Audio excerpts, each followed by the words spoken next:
Vamos relembrar a colocação pronominal nos enunciados.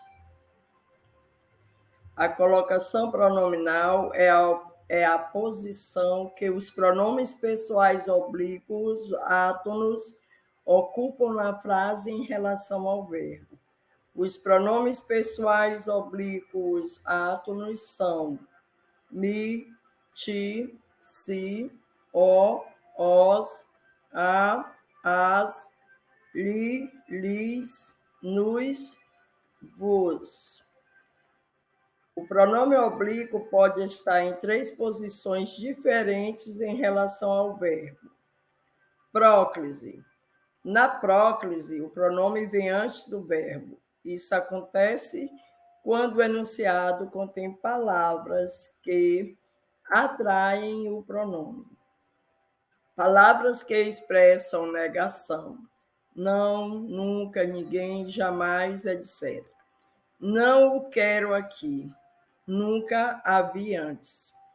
Pronomes relativos: que, quem, quando. Indefinidos: alguém, algum, tudo. E demonstrativos: este, esse, isso. Foi Vitória que o fez.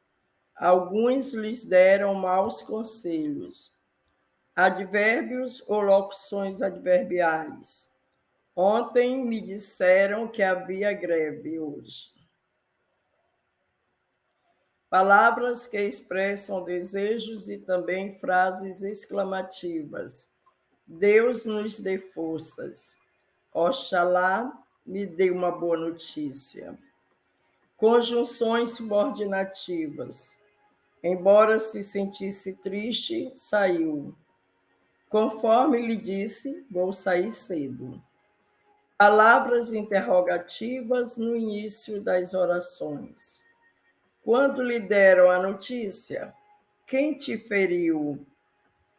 Mesóclise. Na mesóclise, o pronome é colocado no meio do verbo.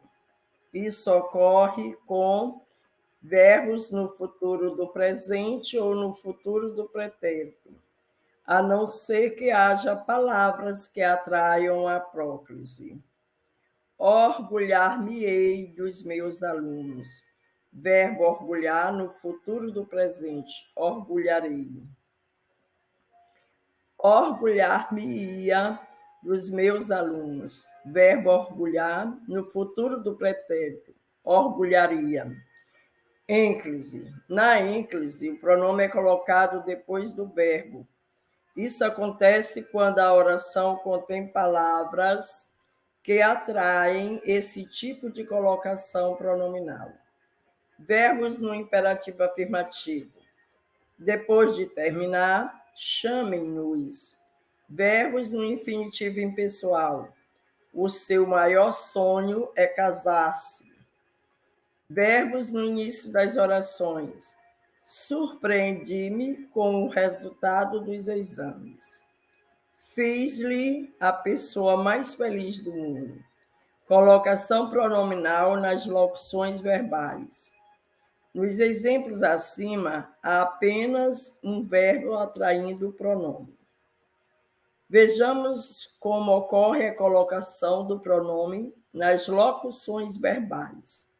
Lembrando que as regras citadas para os verbos na forma simples devem ser seguidas. Usa-se a ênclise depois do verbo auxiliar ou depois do verbo principal nas locuções verbais em que o verbo principal esteja no infinitivo ou no gerúndio. Devo-lhe explicar o que se passou. Ênclise depois do verbo auxiliar, devo. Devo explicar-te o que se passou. Ênclise depois do verbo principal, explicar. Caso não haja palavra que atraia a próclise, usa-se a ênclise depois do verbo auxiliar, em que o verbo principal esteja no particípio. Foi-lhe explicado como deveria agir.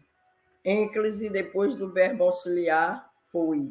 Uma vez que o verbo principal explicar está no particípio, explicado. Tinha-lhe feito as vontades se não tivesse sido malcriado. Ênclise depois do verbo auxiliar tinha. Uma vez que o verbo principal fazer está no particípio, feito. Se essas dicas foram úteis para você, inscreva-se no canal para que eu continue postando outras mais importantes.